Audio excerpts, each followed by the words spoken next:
President Wilkinson, faculty members, and students from all over the world. And let me tell you how glad I am to come here. I always get something. I feel better when I go away.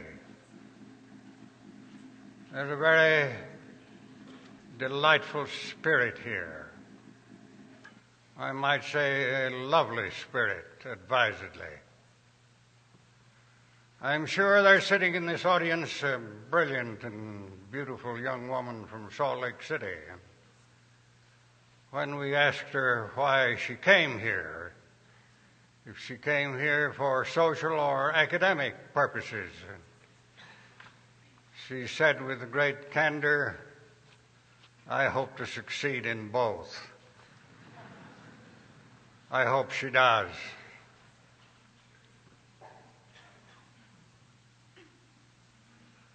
I wonder if I might tell you for a minute my own story.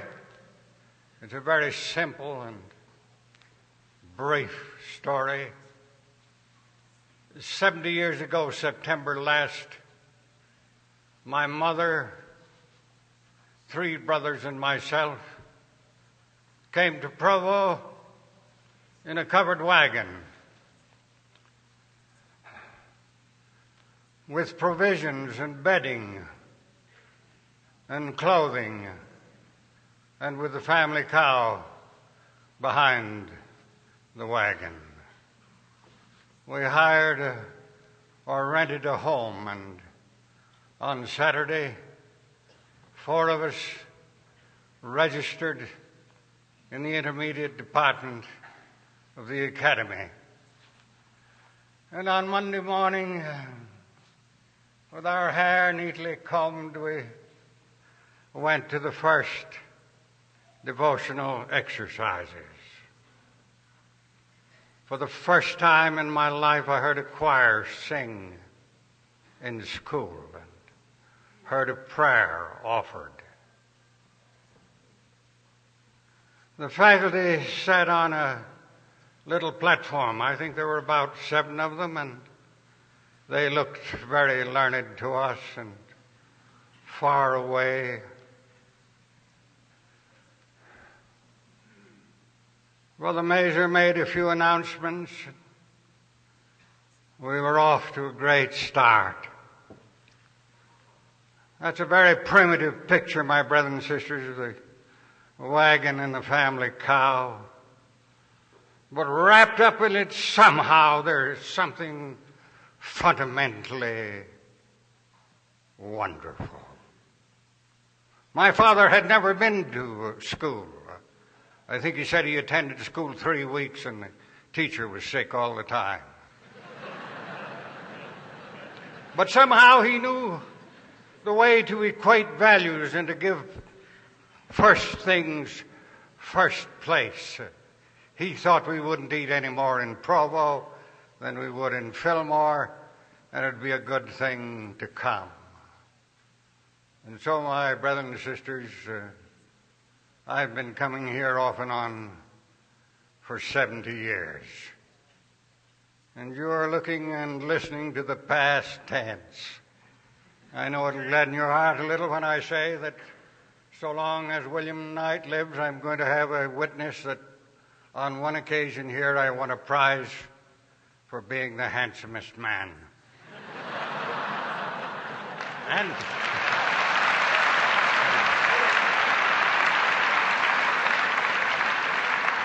And men were good looking in those days.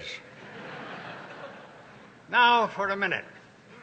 If I had time, I would like to talk to you about 3 things, but I haven't, but I must mention them now. This institution has justified the faith of its founders. 2, this institution has a great president. He didn't pay me, but I'd like to come down and say something about him.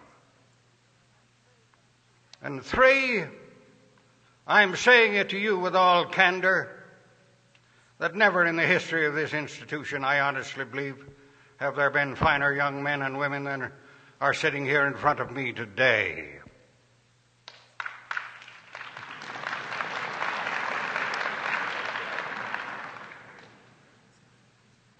And now, I didn't quite finish my first story. The faculty that we looked at that morning are all gone. My mother has gone, peace to her memory. And this winter morning the grass is green over the resting place of all my brothers who registered here. Their lips are closed forever, but as a survivor I must stand up and say, for my own brothers, that they stood well among the good men of their time. My father never did a wiser thing than to tie the family cow to the wagon and start us toward Provo.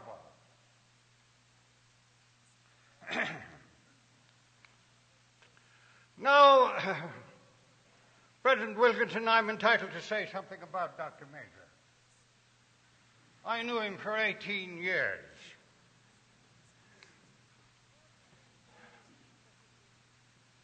One can never look at this institution in retrospect without seeing the chaste and upright figure of Carl G. Mazur away off at the end. Under Brigham Young, he was the founder of this institution. He shaped its destiny and developed the atmosphere in which it has prospered. When he came here 78 years ago, no academic procession preceded his installation as the head of this institution. I doubt if any of the people of this quiet little city 78 years ago was aware of his coming. If they were in no manner concerned. And let me say in the next breath that in the annals of this city, no event has affected it so beneficially as the founding of this institution by Carl G. Mazur. It has brought millions of dollars to this city and thousands of the finest young people in the world, and made Provo the educational center of the church, and the church is worldwide. That's what it did for Provo. Well, who was Carl G. Mazur? He was a German school teacher and a Mormon convert.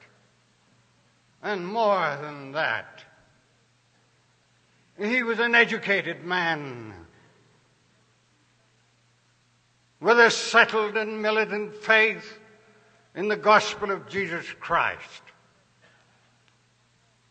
A man with a brilliant mind and a lofty and luminous soul. And running through the rigor of his discipline was a golden thread of humor. Brother Mazur, that's what we called him. Brother Mazur was an actor, an orator, a master craftsman in the great art of teaching. And above all, he was a technician in character building. This was one of his mottos. I shall never forget it. I've heard him preach on it more than once. There is a Mount Sinai for every child of God if he will only climb it. And he made climbers.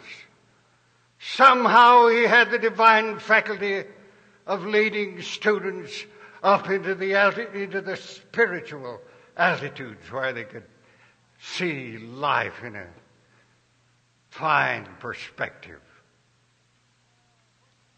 Yes. Well, what did he bring here? I think I must read that if I can.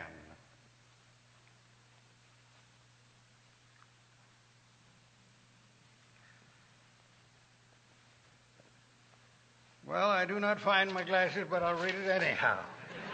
God can't beat me. What did he bring here?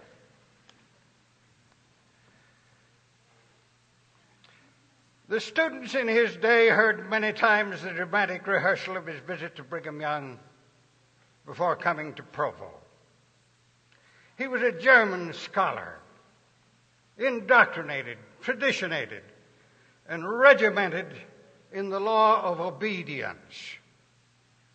So he went confidently to President Brigham Young to receive his plans and specifications, which he hoped to put into operation here. I've heard your president refer to this, and well might any president. Brother Major said to Brigham Young, I am ready to go to Provo. Now, what are your instructions? Only this, replied Brigham Young. We want you to remember that you should not teach even the alphabet or the multiplication tables without the Spirit of God. That's all. God bless you. Goodbye. He used to walk up and down the platform. Then he went out on the South Temple and walked down the street and said to himself, what does President Young mean? Does he expect me to go to Provo and teach the alphabet and the multiplication tables? And then he said, the light dawned upon him. He said, that's only a key.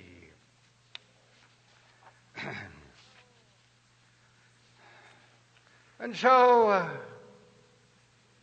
he came down here, and in the beginning he played the organ and led the choir and planned the courses and taught the classes. In it all, he was guided by that key. Now, for a minute, this is what I want to read. This is only my interpretation, my brothers and sisters. Let us examine for a moment the mandate given by the founder of the institution to Brother Major. What did it mean? It meant that this institution was built upon the fundamental truth that God lives and reveals His will to His children, that revelation is a modern reality, that there never need be any speculation about the actual existence of God or the mission of the Redeemer of the world. The church itself stands and rests firmly upon that foundation. It offers no compromise to those who scoff at visions, revelations, or the possibility of messengers sent from the presence of God. The major responsibility of this university is to teach that truth to the children of this church. And I'm going to say now here, never in its history, I honestly believe, has it realized that objective more perfectly than it has today. All right, now I come for a few minutes to my message here. Still, I can't find my glasses. Since that April morning in 1876, when Carl G. Major stood before the first student body, 29 in all, many changes have taken place. A long procession of men and women have passed through the portals of this institution to the great world of affairs. The vast majority of these have taken with them an intangible something which has affected forever their lives. In that day, young men came here from the various walks of life. Many of them from the sheep camp, the cattle ranch, the farm, the mine, the mines or the mills. And they stayed only the winter. But when they went home in the spring to do the plowing, there was a new light shining in their eyes, a new force warming their hearts. It is a far cry from that day to this. The school has moved majestically forward. Now young men and women come here from all parts of the world. And today, this is a great national, if not international, student body. A really great school. President Wilkinson, I'm told that this is the largest denominational school in the United States. The school was great in its poverty and infancy. The achievement of its early students confirm this statement. Think of it. I knew personally Reed Smoot, one of the original 29, 30 years in the United States Senate, an apostle of the Lord Jesus Christ, a man of great force of character. William H. King of the class of 1880, 4 years in the lower house and 24 years in the Senate of the United States. Justice George Sutherland of the Supreme Court of the United States, a graduate of 1881. Dr. James E. Talmadge, a scientist, writer, and an apostle. Dr. J.M. Tanner, lawyer and educator.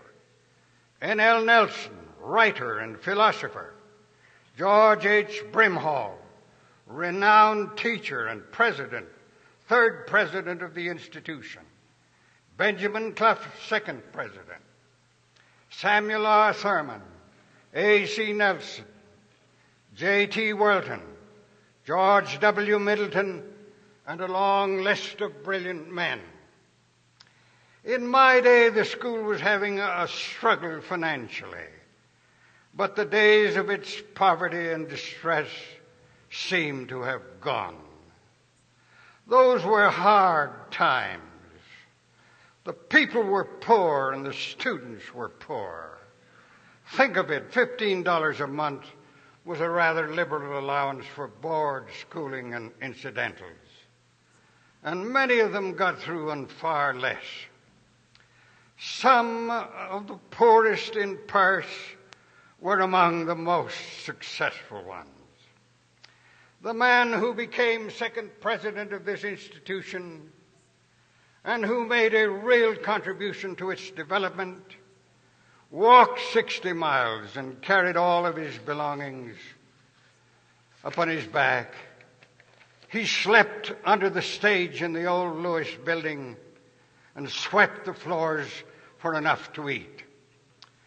One of the most popular and universally beloved men that was ever graduated by this institution, a man who served 14 years as state superintendent of public instruction, told this dramatic story, and I heard it here. Listen to this. I had saved a little money to come to the academy. However, at the close of the term, I found myself without funds sufficient to stay and finish. So I wrote a letter to my father asking for assistance and received no reply.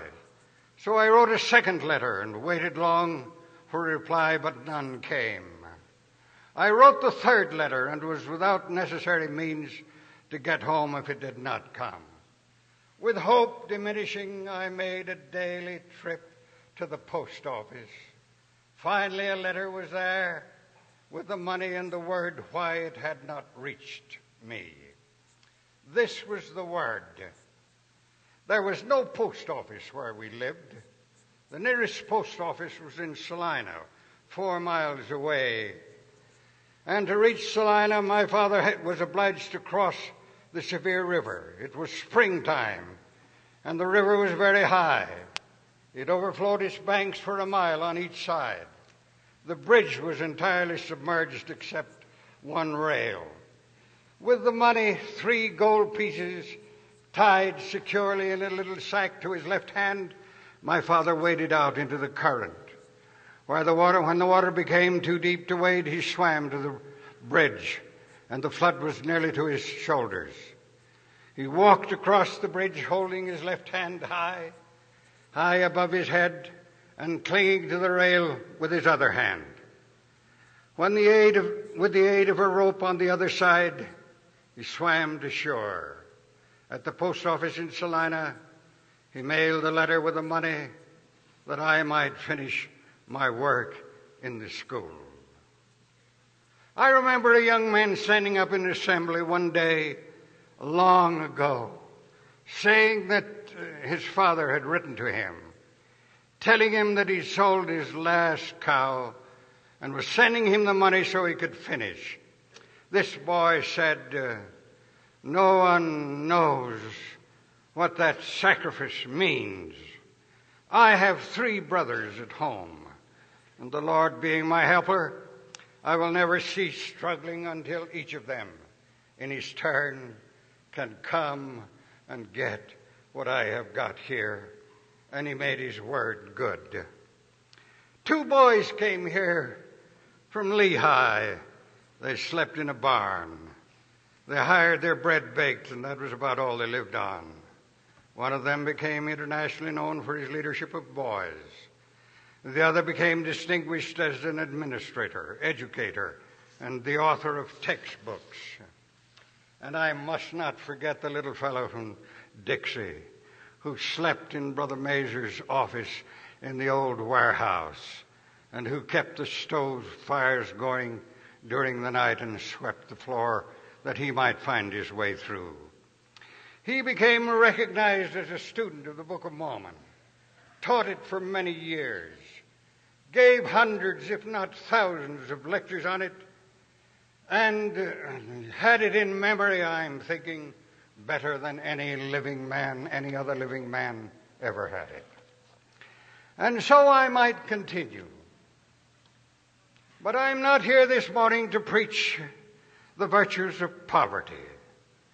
I am here as the advocate and champion of the fellow who's obliged to struggle. With a contrite heart and with all the fervor at my command, I would like to preach the gospel of hope to every young man who is confronted with difficulties, whose circumstances are hard and compel him to struggle. For struggle is the key which not only unlocks the storehouse of knowledge, but plants a man's feet firmly in the path that leads to great achievement. There is no other way to reach the heights where the victorious assemble. Carlyle declared labor is worship, and he preached the gospel of work with matchless eloquence. Spurgeon said on one occasion, the Lord gets his best soldiers from the highlands of affliction. There is an urge deep as life itself in each of us to use the powers and to develop the gifts which are ours. The most lasting joy that comes to mortal man comes from the satisfaction of that urge. This is an unfinished world in which we have been sent to bear a part in its completion. When a man feels that every bit of good work is cooperation with the Almighty in building a great universe, he welcomes work.